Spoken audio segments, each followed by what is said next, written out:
जी, शरीर विज्ञान के बारे में आज हम पढ़ रहे हैं।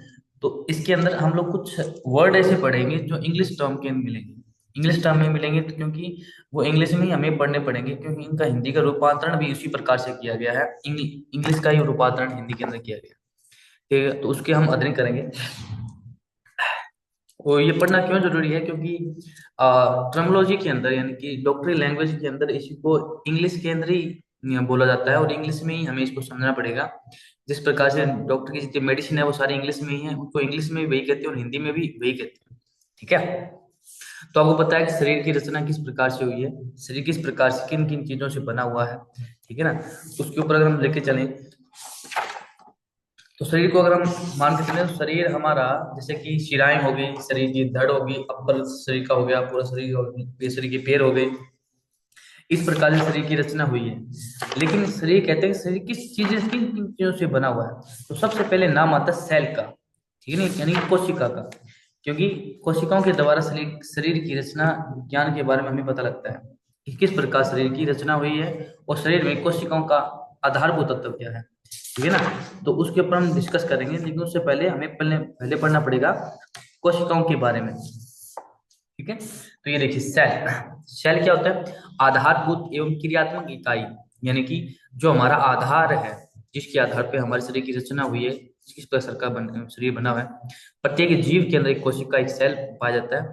ठीक है ना। अब सेल के अंदर भी बहुत सारी चीजें पाई जाती है। माइटोकॉन्ड्रिया है, सेल भित्ति है, डीएनए है, आरएनए है। इस प्रकार से बहुत सारी चीजें, मैं आपको चित्र भी दिखाऊंगा किस प्रकार से वो हमारा, ये हमारे शरीर के अंदर चीज बनी, वो मिलता है वो चीज। ठीक है ना। अब देखिए, क्रियात्मक इकाई है समान संरचना एवं समान कार्य करने वाली कोशिकाओं का समूह को ऊतक कहते हैं। इनकी टिश्यू टिश्यू बोल देते हैं इंग्लिश में हम लोग। सेल से बनते हैं टिश्यू। टिश्यू से क्या बनते हैं? आपकी ऑर्गन्स बनते हैं। और ऑर्गन से क्या बनते हैं? सॉरी। ऑर्गन से फिर आपका शरीर की रचना भी होती है। ठीक है ना। अब आप ये देखिए, अगर इसको आपको समझ में आए तो मुझे बताना, वो आपको फिर मैं और इसको अच्छे से तरीके से समझाने की कोशिश करूंगा। तो इसमें ये इस प्रकार से ह्यूमन बॉडी में या फिर किसी जीव के अंदर ये कोशिका पाई जाती है। ये जिस प्रकार से नीचे का आवरण है, उसी प्रकार से ऊपर का आवरण भी ढका होता है। इस प्रकार से पूरा कर्व होता है। ठीक है ना। तो इसमें क्या होता है? इसमें ये देखिए, ये इसका केंद्रक है। ये सेंटर पॉइंट है इसका, इसको केंद्रक बोलते हैं। ठीक है ना। ये हमारे कोशिका है। ठीक है ना। और ये कोशिका भी।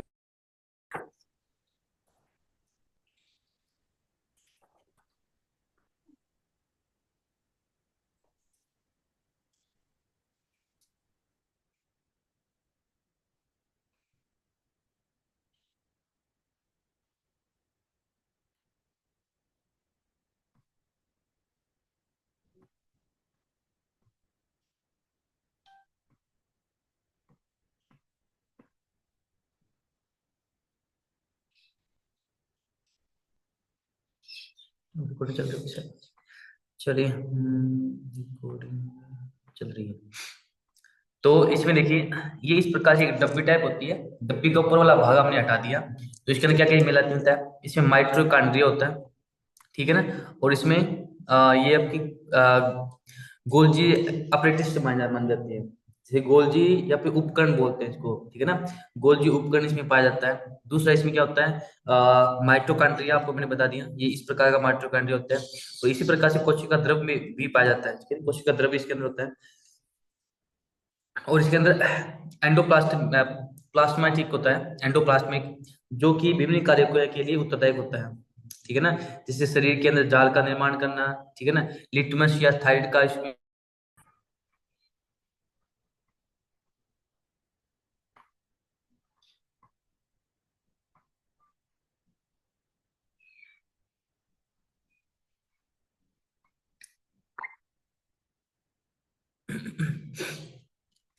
और इसके अंदर ये देखिए, ये जलीय हार्मोन्स होते हैं। और ये समूथ भी होते हैं और रूटली भी होते हैं इसके अंदर।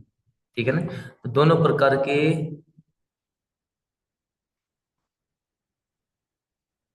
ये मतलब कि इसमें हार्मोन पाए जाते हैं। ठीक है ना। ये मतलब कि थोड़े से टाइट भी होते हैं और थोड़े से स्मूथ भी होते हैं इसके अंदर हार्मोन। ठीक है। अंतर जलिका है इसके अंदर, इस झिल्ली के अंदर एक झिल्ली बनी होती है इसके अंदर। ठीक है। और इसके अंदर राइबोसोम यानी आरबी, एक तो आरबी क्या बोलते हैं उसको, एक तो डीएनए बोलते हैं, एक रेड ब्लड सेल्स, आरबीएससी, और क्या बोलते हैं, प्लेटलेट्स होते हैं, वो सब इसी कोशिका के अंदर पाए जाते हैं। ठीक है ना।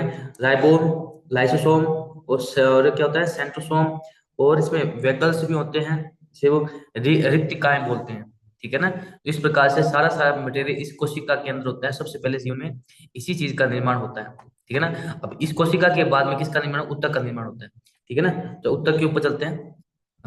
माइटोकॉन्ड्रिया को ऊर्जा ग्रह भी कहते हैं। ठीक है ना। अब प्रश्न ये भी आता है कि इसे ऊर्जा ग्रह किसे कहा जाता है, तो किसे कहा जाता है, सेल के अंदर माइटोकॉन्ड्रिया होता है, उसको कहा जाता है। कोशिका द्रव कार्बनिक कार्बनिक से के रूप में भी पाया जाता है। और कार्बनिक कौन कौन सी चीजें पाई जाती है, जिसके अंदर घुलनशील पदार्थ आते हैं, जैसे ग्लूकोज हो गया, सुक्रोज हो गया, या फिर जो जैसे माल्टोज हो गया। तो ये कुछ ग्लूकोज, कुछ मतलब कि रासायनिक चीजें हैं जो उसमें से विकसित होती है आगे की तरफ। ठीक है ना। जैसे ग्लूकोज है, आपको पता है कि इसका फॉर्मूला क्या होता है, C6H12 और O6। जब भी आप कोई कोई भोजन वगैरह करते हैं, उसमें से जो भी इससे संबंधित जो भी, मान लीजिए कि लीवर का काम क्या है, उससे संबंधित जो वो चीजें अपना ले लेगा, बड़ी आंत क्या लेगी, वो पानी ले लेगी, छोटी आंत क्या लेगी, डाइजेशन कर लेगी। ठीक है। पेनक्रियाज के लिए क्या चाहिए, इसी प्रकार के बॉडी को परिपूर्ण रखने के लिए ग्लूकोज की आवश्यकता होती है।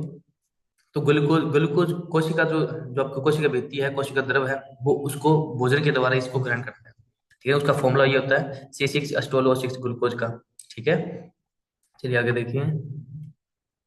थोड़ा सा साइंस के टर्म में है, थोड़ा टाइम लगेगा आपको इनको रिवीजन करने में, थोड़ा सा लैंग्वेज में थोड़ा फर्क आ सकता है।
तो नेटवर्क इशू है ना, सबसे वीक कर रहा है।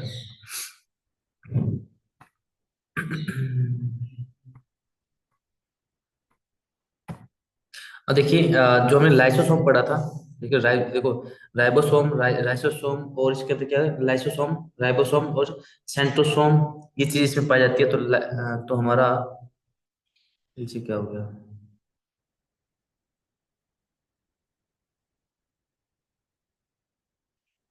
देखिए, लाइसोसोम को आत्महत्या की थैली भी कहते हैं। तो इससे हम प्रश्न ये आता है, आत्महत्या की थैली किसे कहते हैं, ऊर्जा का ग्रह किसे कहा जाता है। और राइबोसोम क्या, प्रोटीन की फैक्ट्री कहते हैं। जितने प्रोटीन भोजन से लिए जाते हैं वो इसके अंदर राइबोसोम में जमा होते हैं। और जितने प्रोटीन किसी अंग ऑर्गन को दिए जाते हैं, वो किसी बॉडी को प्रोटीन की जरूरत होती है, वो किसके पास जाएगा, राइबोसोम के पास जाएगा लेने के लिए। ठीक है ना। अगला आरबीसी, रेड ब्लड सेल। ठीक है ना। ये को छोड़कर सभी में केंद्रक होता है, यानी कि सभी के अंदर केंद्रक होता है, इसके अंदर केंद्रक नहीं होता।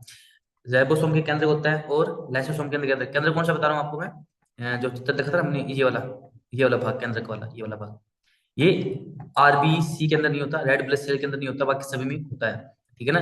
कोशिका का कार्य क्या क्या है, क्या क्या काम करती है, श्वसन के लिए, यानी जो आप सांस लेते हो, जो आप मल वगैरह त्याग त्यागते हैं, वृद्धि, किसी भी चीज की अंग और की, शरीर की वृद्धि में उत्तरदायी होती है, प्रजनन, यानी कि किसी चीज को जन्म देना, और उत्तेजकशीलता यानी कि किसी प्रकार का शरीर में एक हार्मोन रिलीज करना जिससे शरीर की गति बढ़ जाती है, शरीर को उत्तेजना मिलती है, ठीक है ना, गति। ये सारे काम कौन करती है? कोशिका काम है, ये कोशिका काम करती है, ठीक है ना। और तो क्या इसमें, अब चलते हैं इस ऊतक के ऊपर कि ऊतक क्या होते हैं। अब ऊतक ऊतक के प्रकार देखिए, चार प्रकार के ऊतक होते हैं। उपकला ऊतक, ठीक है, और संयोजी ऊतक, पेशीय ऊतक और तंत्रिका ऊतक, ये चार प्रकार के ऊतक होते हैं, ठीक है ना। अब इनमें क्या क्या आगे कार्य होते हैं उसमें भी हम डिस्कस करेंगे। तो इसके अंदर कुछ पेशियां गति भी होती है जो मतलब कि बिना अपनी अकॉर्डिंग चलती है, एक होती है इच्छिक अपने अकॉर्डिंग चलती है, एक अनैच्छिक होती है इसमें किसी पर कोई कंट्रोल नहीं होता है, एक हृदय पेशी गति, वो एक ही है आपके हृदय के अंदर, ठीक है।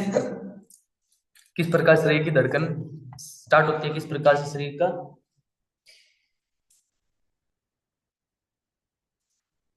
किस प्रकार की शरीर की रचना विज्ञान के बारे में बताता है, ठीक है ना। किसके अंदर, आपकी देखो हृदय गति, हृदय पेशी एक ही है, अनिश्चित है, जो कुछ अपने एक्टिविटी होती है शरीर के अंदर, जैसे कि छोटी आंत की है, बड़ी आंत की है, जो अपने आप कार्य करते हैं। इच्छिक होती है जिसपे हमारा कंट्रोल होता है। पेशी गति जो हमें चलने फिरने में भी काम करती है, ठीक है। तो ये इस प्रकार की कुछ गति मतलब पेशी है, इच्छिक, अनिच्छिक, कुछ मसल्स होती हैं, हृदय पेशी होती है, ठीक है, जो अपना अपना एक काम अलग अलग प्रकार से कार्य करती है, ठीक है। तो अब आगे देखिए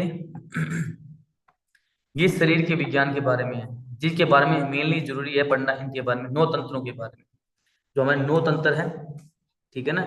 ये नौ भी हैं और इसको 11 भी कह देते हैं। तो मेनली हमारे सिलेबस में नौ नौ नौ तंत्र है, नौ तंत्रों के बारे में पढ़ना जरूरी है। सिस्टम, ठीक है ना, ये सिस्टम है, नौ 9 प्रकार की सिस्टम है। एक आधुनिक चिकित्सा विज्ञान शरीर क्या निम्नलिखित 9 भागों में या संसार में 11 भागों में इसको विभाजित किया गया है। कौन कौन से? पहला है कंकाल तंत्र, ठीक है ना, यानी जिसे हम अस्थि तंत्र भी बोलते हैं। दूसरा पेशीय तंत्र, ठीक है, जो गति के कार्य को देती है। रक्त परिसरण तंत्र, जो खून का आना जाना लगा रहता है। श्वसन तंत्र, ऑक्सीजन लिया और कार्बन डाइऑक्साइड छोड़ी। पाचन तंत्र, डाइजेस्ट सिस्टम आपका। उत्सर्जन यानी कि आपका उत्सर्जन तंत्र को क्या बोलते हैं हम लोग? एक्सपेक्टरी सिस्टम, ठीक है ना। और अगला कौन सा है? प्रजनन तंत्र, प्रजनन तंत्र को क्या बोलते हैं इंग्लिश में? प्रजनन तंत्र को क्या बोलते हैं? रिप्रोडक्टिव सिस्टम, ठीक है ना। और तंत्रिका तंत्र को क्या बोलते हैं? Nervous system. और अंतस्रावी तंत्र को क्या बोलते हैं? Endocrine system. तो इन सिस्टम के बारे में आपको पता होना चाहिए कि इनमें क्या क्या चीज होती है। मेनली हमारे सिलेबस में यही है और इनके बारे में हम लोग आज डिस्कस करेंगे। तो सबसे पहले चलते हैं कंकाल तंत्र, जिसे अस्थि तंत्र भी हम कहते हैं, जिसमें बोन्स वगैरह होती है। किससे बनी होती है? कुछ कार्बनिक से होती है, कुछ हमारे अकार्बनिक रूप से बनी होती है, ठीक है ना।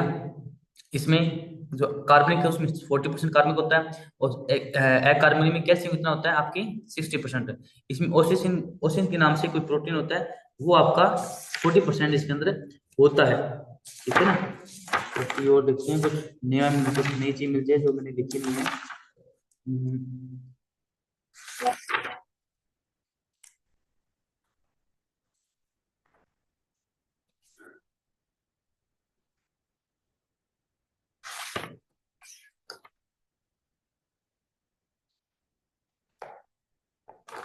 चलो देखेंगे बाकी, ठीक है ना। तो इस प्रकार से जो ओसिसिन नाम का प्रोटीन होता है वो 40% होता है, कैल्शियम 60%, इन दोनों से मिलकर अस्थि का निर्माण होता है। अब अस्थि मज्जा क्या होती है? जो जो बोन्स हमारे बोन्स के अंदर बीच में पाई जाती है, ठीक है ना। बोन्स के बीच में भी हमारे आरएनए डीएनए भी पाया जाता है, ठीक है। और अस्थि मज्जा क्या होती है? इसमें लाल अस्थि मज्जा होती है, एक पीली अस्थि मज्जा होती है, ठीक है ना। लाल अस्थि मज्जा रेड ब्लड सेल्स से सेल होते हैं, ठीक है ना। और डब्ल्यूबीसी और प्लेटलेट्स ये किस में पीली अस्थि मज्जा में पाए जाते हैं। अब अस्थि के प्रकार, जो हमारे बोन्स हैं, बोन्स के प्रकार क्यों? कुछ बोन्स लंबी होती है, कुछ छोटी होती है, कुछ पार्ट आकार की होती है, ठीक है ना। जैसे ये वाली स्टर्नल वाली ठीक है ना। एक होती है एस एम आकृति, जिसमें मेरुदंड की वृद्धि कोई आकृति समान नहीं है। एक होता है शिरामंडल होता है। और मैं आपको इसमें बता दूं, हाँ ये देखिए, एक तो लॉन्ग हड्डी होती है, एक शॉर्ट बोन यानी कलाई वाली टखने वाली होती है, एक फ्लैट्स होती है, स्टर्नल बोलते हैं इसको। स्टर्नल हड्डी कौन सी होती है? स्टर्नल मैं आपको दिखाता हूँ, स्टर्नल कौन सी होती है इसमें। नंबर,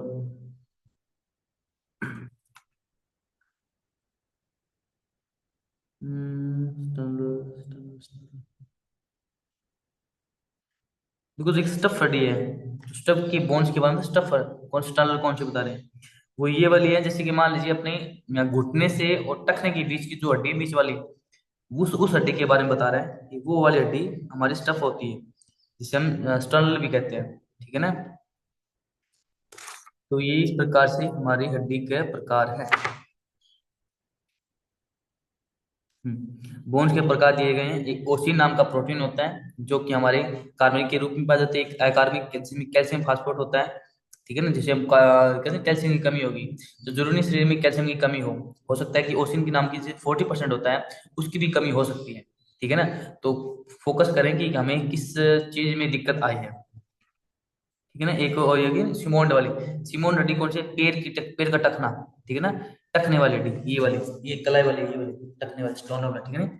और वाली कौन सी है, मेरुदंड वाली, ये जो इरेगुलर बोन बोलते हैं मेरुदंड वाली, असमान आकृति वाली। ठीक है। तो इस प्रकार से हमारी हड्डी ये विद्यमान होती है। ओके। अगला है एक्चुअल स्केल। अब ये बताते हैं कि हमारी हड्डियों का किस प्रकार से वर्गीकरण किया गया है। कहते हैं शरीर में 206 हड्डियां होती हैं। तो भाई 206 हड्डियां कहाँ कहाँ होती है, मेरे लिए जरूरी है कि अ, कि जो हमारी हड्डियां हैं वो कहाँ कहाँ पर होती है। तो इसका वर्गीकरण किया गया है। तो वर्गीकरण किस प्रकार से किया गया है, तो पहले तो है आपकी अक्षीय एक्सल स्केटेलोन, मतलब कि एक्सल सिस्टम, यानी कि आपका दो भागों में बांटी गई है, एक्सल स्केटेलन और एक अपेंडिकुलर स्केटल। ठीक है ना। एक तो होगी अपेंडिकुलर जिसमें 26 हड्डियां आ जाती है, और एक स्केटल एक्सल स्केलेटल मतलब कि उसमें 80 हड्डियां आती हैं। ठीक है। तो ये कौन कौन कहाँ कहाँ होती है। अब 80 हड्डियों का हम वर्गीकरण करते हैं। 80 हड्डी कहाँ कहाँ होती है, जिसमें 80 बताई गई है। एक्सेस कैटल में क्या है, खोपड़ी में 22, इसमें 22 हड्डियां होती है। सिर में 8 होती है। जैसे कैटल में मतलब कि तो कैमरा बना हुआ है। हाँ जी। इस- सर ये हिंदी में नहीं दिया हुआ, इंग्लिश में दिया हुआ है, तो ये इंग्लिश में आएगा। बिल्कुल बिल्कुल। देखो मैंने आपको क्या कहा था, डॉक्टर के टर्म में मेडिसिन को क्या बोलते हैं। डॉक्टर के टर्म में जैसे मेडिसिन उनको किसी भी चीज के लेके आते हैं, जैसे पैरासिटामोल है। अगर पैरासिटामोल को अगर इंग्लिश में पढ़ोगे तो भी पैरासिटामोल पढ़ोगे, और हिंदी पढ़ोगे तो भी पैरासिटामोल मोल ही पढ़ोगे इसको ना। ठीक है। तो है ही सही है। खोपड़ी है। इन हड्डियों का नाम है, ये पढ़ना ही पड़ेगा। जैसे टीबिया फेबुला है, ये एक हड्डी ये होती है अंदर वाली, एक ये बाहर वाली होती है, ये टीबिया और फेबुला है। ये फ्लेंजेस है, ये मेटाटार्सल, टार्सल, इस प्रकार से हड्डियों का नाम है, ये आपको याद करने ही पड़ेंगे। अब इसमें खोपड़ी वाली हड्डी दे ठीक। दी। ठीक है ना। अब खोपड़ी को इंग्लिश में क्या कहते हैं, खोपड़ी नहीं आएगी उसमें से आएगा स्कूटल। ठीक है। इसमें क्या आएगा, स्कूल आएगा, स्कूल को खोपड़ी कहते हैं इंग्लिश में। ठीक है ना। अब कान की हड्डी को क्या स्टेपिस बोलते हैं ना, स्टेपिस, छोटी सी कान की हड्डी स्टेपिस बोलते हैं। ठीक है ना। गले की हड्डी निक वाली हड्डी, निक वाली हड्डी। ठीक, इस प्रकार से। अब देखिए खोपड़ी है, खोपड़ी भी इस प्रकार से बनी हुई है। देखिए एक तो का सिर वाला भाग हो गया। ठीक है ना। सिर और चेहरा, खोपड़ी दो भागों में बांटा गया। सिर वाला भाग आपका और ये चेहरे वाला भाग, चेहरे में 14 प्रकार की हड्डी होती है। फेसियल फेसियल बोन्स बोलते हैं हम लोग। ठीक है ना। और ये अपने हेड बोन बोलते हैं। टोटल मिला के खोपड़ी बना देते हैं। खोपड़ी के अंदर आपकी 22 हड्डी होती है, और कान में आपकी 3 इसमें होती है, 3 इसमें होती है। ये 6 हड्डियां होती है। गले में एक होती है। एक मेरुदंड में, देखो मेरुदंड में 26 बताई गई है। ठीक है ना। ये जो आपकी रीढ़ की हड्डी है उसमें 26 है, 26 अस्थियां होती है। बाल्य अवस्था में ये कितनी होती है, 33 होती है। याद रखना कि ये मेरुदंड में कितनी होती है, अभी तो जब हम यूथ हो जाते हैं तब 26 होती है, और जब छोटे होते हैं तब किसमें कितनी होती है, 33 होती है। अब ये टूटती नहीं है, उसी में ही मर्ज हो जाती है। 26 के अंदर ये चीजें सारी मर्ज हो जाती है। ठीक है ना। और अब देखिए वक्स, वक्स में छाती वाली, छाती में 13 तरह की, 12 12 में होती है। 12 इस साइड होती है, 12 इस साइड। आप तो पंजर देखो ना, अस्थि पंजर देखोगा, मैं आपको फोटो दिखाता हूँ, अगर आपको ध्यान में आए तो। ये देखो, ये फोटो देख रहे हैं आप लोग, ये आप फोटो देखिए पूरे पूरा, ये पूरा जो बना हुआ स्केच बना हुआ है, ये वाले हमारे अस्थि पंजर देखिए, पूरा अस्थि पंजर। ये रीढ़ की हड्डी भी देखिए इसमें, ऊपर वाली चेहरे वाली हड्डी भी देखिए। तो इस प्रकार से खोपड़ी होती है, रीढ़ की हड्डी इसी प्रकार से होती है। सबसे नीचे वाला भाग जो देख रहे हैं पूंछ वाला, देखिए इसे टाइलबोन बोलते हैं। ठीक है ना। और ऊपर वाली इसको डिस्क वाली हड्डी बोलते हैं। डिस्क वाली भी हम हड्डी पढ़ेंगे। तो आप अस्थि चैम्बर देखिए, ये पूरा अस्थि चैम्बर देख रहे हैं आप लोग। ठीक है ना। तो इस प्रकार से ये हमारी हड्डी होती है, जो कि अ, अपनी जो कोमल अंग होते हैं उनको उनको सपोर्ट देती है, चलती रहती है, ठीक है ना। तो सर्वाइकल की याद रखना, सर्वाइकल की C1 से लेकर C7 तक सर्वाइकल होता है। एक होती है थोरेसिक। थोरेसिक कहाँ से होती है आपकी? आपकी मिड वाली, यानी कि अपने ये शोल्डर से पीछे से लेकर आपकी मिडिल बैक से। आपको मैं थोड़ा सी दिखाऊं एंगल, अलाइनमेंट देखना है, चेक करना है, इसको फोकस करेंगे तो आपको ध्यान में आएगा। ये देखो, इसमें हड्डी का निर्माण किस प्रकार से किया गया।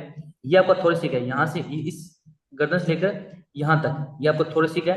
ये आपका सर्वाइकल है, C1 C7 तक यहाँ पे हड्डी होती है।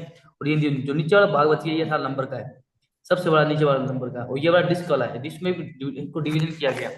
इसमें किस पर डिवीजन किया गया? नंबर में 1 से लेकर 5 तक हड्डी होती है। इसको किस प्रकार से वर्गीकृत किया गया है, इसको देखिए आप लोग। इसमें आपके सर्वाइकल की तो 7 हड्डी होगी, एक आपके थोरेसिक की बता क्या वाली बता दी, 5 इसमें लंबर वाली बता दी, और एक इसमें जो होती है क्या बोलते हैं इसको, स्कटरम बोलते हैं। स्कटरम मतलब कि जो अपनी इस प्रकार से अपना जो हिप वाला भाग है ना, हिप वाला भाग इस प्रकार से हड्डी होती है ना, वो होती है स्कटरल, आपके स्कटरल। और उससे नीचे वाले हो कोशियस। कोशियस जो भी टैल बोन बोलते हैं, सबसे पूंछ वाली हड्डी, ठीक है, कोशियस टैल। इसमें है क्या, इसमें आप ये देखिए,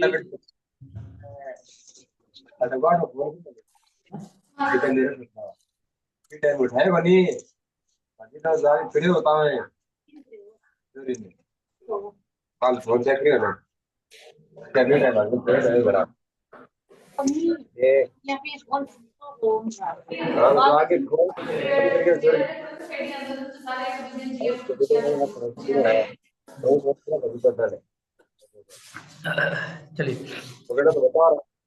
ये भी बीच में बात कौन कर रहा है?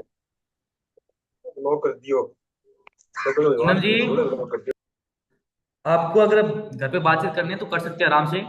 आपका पहले भी आपका माइक ऑन था और अभी भी माइक आपका ऑन ही है।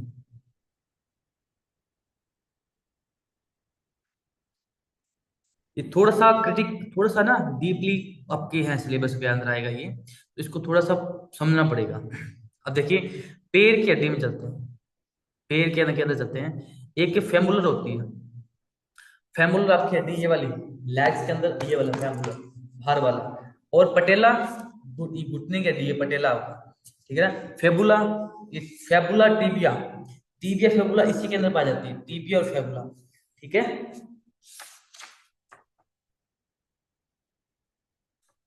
अच्छा, फीमर है ये, फीमर है, फेमुलर नहीं है, ये फीमर है, Fe है यहाँ पे, Fe आएगा।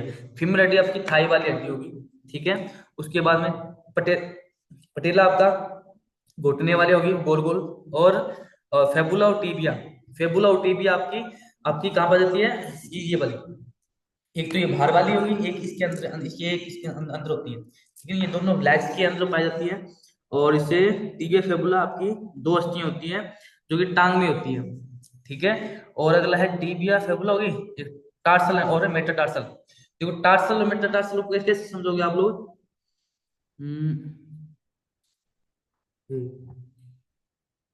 आज हम इसको इतना डिस्कस करेंगे, इतने वाले हड्डी को डिस्कस करेंगे, ये कहाँ होती है, टार्सल और मेटाटार्सल। ये दो दो हड्डियां है ना, ये मैं आपको दिखाता हूँ कहाँ पे होती है। जो आपका पंजा है ना, पंजा, ये आपका टार्सल, ये वाला टार्सल वाला हो गया, यानी यहाँ पे टार्सल होती है, टार्सल और मेटाटार्सल, जो जिसे बोलते हैं जहाँ पे हम पायल पहनते हैं, ठीक है ना। पायल वाले स्थान पे टार्सल और मेटाटार्सल होती है। फ्लेंजिस होती है आपकी पंजे वाली, उंगलियां वाली ठीक है ना। ये 14-14 के अंदर होती है, दो पैर में होते हैं 14-14, दो पैर हो गए हमारे, तो 14-14 हड्डी में उनकी पाई जाती है, ठीक है। तो ये आपको फ्लैंजेस में आपकी कंप्लीट होगी। तो आज हम इतना ही करेंगे, ज्यादा हड्डियों के कंफ्यूज हो जाएंगे। आपको ये याद रखना है, फीमर हड्डी, patella, fibula, tibia, tarsal, metatarsal, phalanges, ठीक है ना। अब तक किसी को समझ में ना आया हो इन हड्डियों से संबंधित तो बताएं मुझे। सबको समझ में आ गया? 206 हड्डियां पाई जाती है, इनको दो भागों में बांटा गया है। दो भाग कौन कौन से हैं? एक तो एक्सल है, एक है अपेंडिकुलर, ठीक है ना। तो एक्सल और अपेंडिकुलर को किस प्रकार से आप समझोगे, इसको आप ये समझिए। एक तो तक कंकाल वाली हड्डी, ठीक है। दूसरी होती है कि उपांगीय या फिर अपेंडिकुलर हड्डी, इसको पेंडिकुलर को कैसे समझाऊंगा आपको मैं। हाँ, अपेंडिकुलर जैसे मतलब बिल्कुल स्ट्रेट वाली है, परपेंडिकुलर है, बिल्कुल स्ट्रेट वाली है। और एक्सेल मतलब जैसे रीढ़ की हड्डी में आ गई, चेहरे में आ गई, जो छोटे छोटे छोटे छोटे हड्डियों के टुकड़े में डिवाइडेड है। ठीक है ना। जो अपेंडिकुलर है वो आपके हाथ पैर में पाई जाती है, और जो एक्सेल है वो आपकी रीढ़ की हड्डी में, गले में, मेरुदंड में, वक्षस्थल में, कान में, चेहरे में, सिर में, इस प्रकार से ये हड्डी आपकी पाई जाती है। ठीक है। तो किसी को डाउट इसमें से, सबको समझ में आ गया। तो ये आपको कल याद रखना है, कितनी हड्डी होती है हमारे 200, कल तो ही नहीं, अब नेक्स्ट वीक क्लास लगेगी उसमें देखेंगे। तो इसमें दो भागों में बांटा गया है, पहला ये वाला भाग है, दूसरा हमारा ये वाला भाग है। पहले में 80 है, दूसरे में 26 हड्डियां पाई बताई गई। ठीक है ना। इसको ध्यान में भी एक बार फिर से रिपीट कर देता हूँ। ठीक, पहले हम कंकाल तंत्र को पढ़ रहे हैं। कंकाल तंत्र को, इसको हम अस्थि तंत्र भी कहते हैं। ठीक है ना। जो कि हमें हमारी मसल्स को सुरक्षा प्रदान करता है। ठीक है ना। सुरक्षा प्रदान करता है आपका कंकाल तंत्र।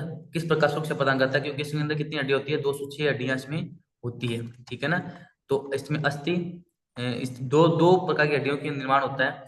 एक कार्बनिक होती है और एक अकार्बनिक हड्डियां इसमें पाई जाती है। कार्बनिक जो हड्डी है वो आपकी ओसिन प्रोटीन से बनती है, और अकार्बनिक हड्डियां आपकी कैल्शियम फास्फोरेट से बनती है। ओसिन आपके 40% होता है 100% में से, और 60% आपका कैल्शियम फास्फोरेट आपके इसमें पाई जाती है।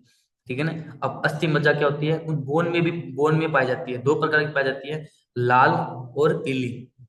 लाल को तो आरबीसी बोल देते हैं, और पीली को डब्ल्यूबीसी या पे प्लेटलेट्स बोल देते हैं। ठीक है ना। अब अस्थि के प्रकार कितने प्रकार की होती है, अस्थि आपकी 5 प्रकार की अस्थि पाई जाती है।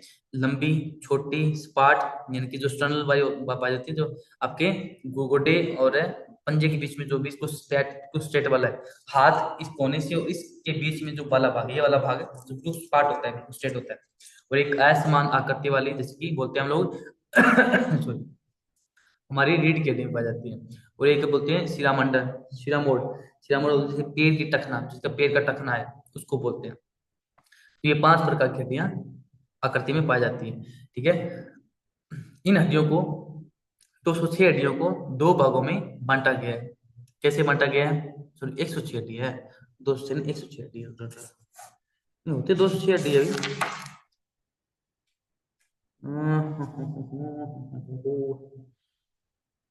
हाँ, 206 हड्डी होती है, और 106 हड्डियों को, मेरे ख्याल से 106 हड्डी को दो भागों में बांटा गया है, स्केटल और एक्सिसल और स्केटल।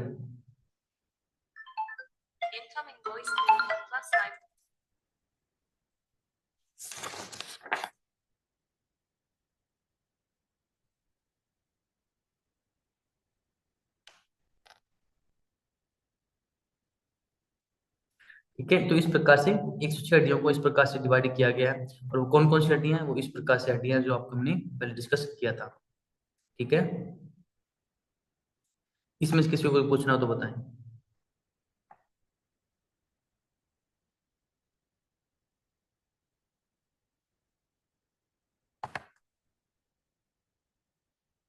चलो, ठीक है जी।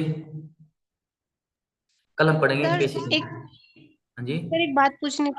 बोलो।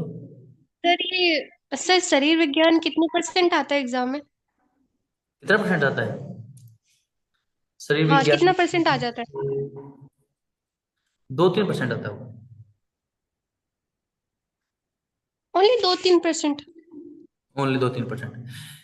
आज तक मैं आपको बताता हूँ, इतना ही आया है कि टोटल कितनी हड्डी होती है। और ये आता है खोपड़ी में कितनी होती है, कि चेहरे में कितनी हड्डी होती है। या फिर ये पूछेगा सबसे मजबूत हड्डी कौन सी है। या ये पूछ लेगा कि हमारे चैम्बर कितने पाए जाते हैं, कितने चैम्बर में, तो 12-12 के बक्स में पाई जाती है, बक्स में नहीं, छाती में कितनी हड्डी पाई जाती है, तो 12 के दो दो तक पाई जाती है। ठीक है ना। इससे इस तरह पूछ रहा हूँ, कोई वो ज्यादा नहीं पूछता। और नेट के एग्जाम में ये चीजें पूछते हैं, नॉर्मल एग्जाम में नहीं पूछते। नॉर्मल एग्जाम सिंपल प्रश्न पूछेंगे आपके, कितनी हड्डी होती है और कितने भागों में बांटी गई है, बस इतना कुछ पूछते हैं। और किसी को कुछ पूछना हो तो चलिए। एनीबॉडी, सबको समझ में आया ये, यस या नो, चलिए तो यस या नो, किसको समझ में नहीं आया।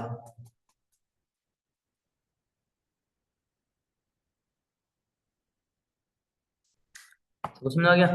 चलो, ठीक है जी। अब जब भी क्लास होगी, ठीक है, ठीक है, ठीक है, ओके जी। जब भी क्लास होगी हमारी इसी टॉपिक पेश तंत्र के ऊपर होगी। अच्छा, एक चीज और है हमारी, अभी तो टाइम हो गया, कि हम लोग पढ़ रहे थे उपनिषद को हमारे।